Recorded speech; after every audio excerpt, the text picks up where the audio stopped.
What's up gamers, DreamcastGuy here, reviewing today I Am Setsuna. Square Enix has been in an odd position these last few years. They're essentially the company that invented JRPGs as we know them today, and yet, for some reason, they seem to be trying to leave that part of their past behind. With Final Fantasy moving its way into the action genre and their side series growing stale, I was pretty nervous when I first heard about I Am Setsuna. This was being shown off as a totally classic JRPG being brought wonderfully to modern consoles. This looked like an attempt to blend the best elements of Chrono Trigger, Final Fantasy, and even a little bit of Dragon Quest into one huge adventure, and surprisingly, they almost perfectly nailed it. In this game, we're filling the shoes of some strange characters undertaking a dark journey across the world. Their mission is to protect a woman named Setsuna. Even though she just turned 18 years old, she's been assigned the sacred duty of being a sacrifice to rid the land of monsters. If this special ceremony isn't done every 10 years, legends say that everything will be consumed by evil. While most people would be weighted down by being tasked with such a heavy quest, our heroes actually seem rather cheerful and dedicated.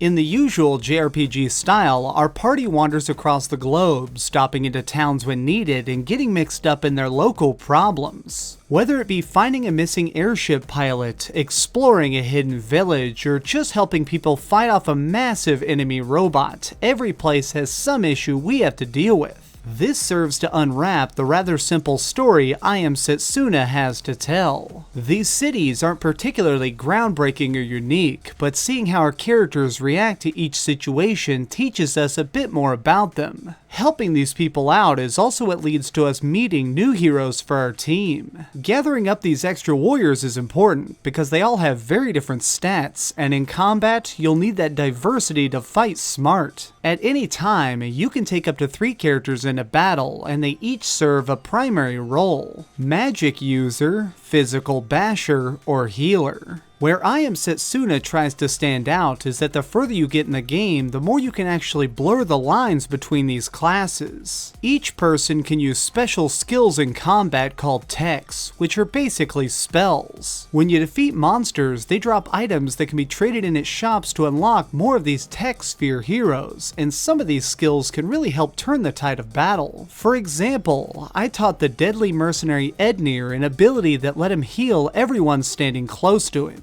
This might seem minor, but being able to have 2 people toss emergency heals during tough boss battles really saved my life. The other added bonus of earning these skills is that some characters are able to combine talents together for devastatingly powerful attacks. Using these techs properly is more than just blasting all your best moves at once though, it's also based on timing. There's an interesting combat feature called momentum. This makes it so if you choose to wait before taking your turn, you'll actually earn extra hits. If you use this when dishing out a huge spell, you can make something an almost one-shot kill.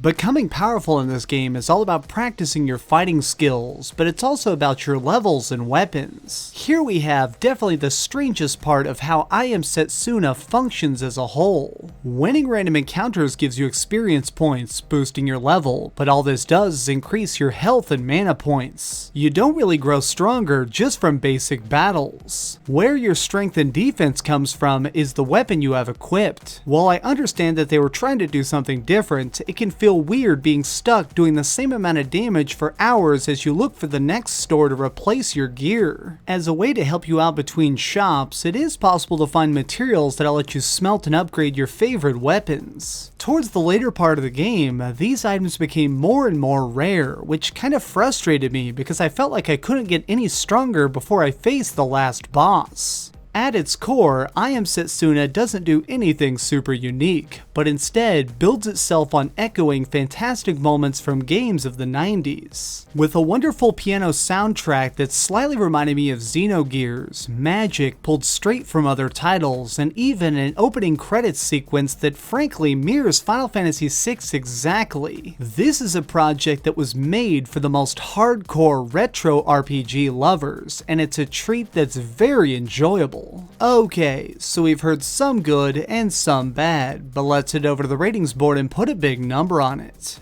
I am giving I Am Setsuna a 9 out of 10. If you've been missing old school Final Fantasy, or you just want an artsy RPG to beat in a weekend, I do recommend this game. However, I do want to say that this probably isn't for people who aren't already a fan of the genre. Some of the mechanics might be a bit overwhelming if you're not used to this kind of gameplay. Thanks so much for watching, gamers. This has been DreamcastGuy with another review. If you enjoyed this video, please give it a thumbs up, share with your friends, and subscribe if you haven't already. But do me the biggest favor of all and keep dreaming. The other added bonus of earning these skills,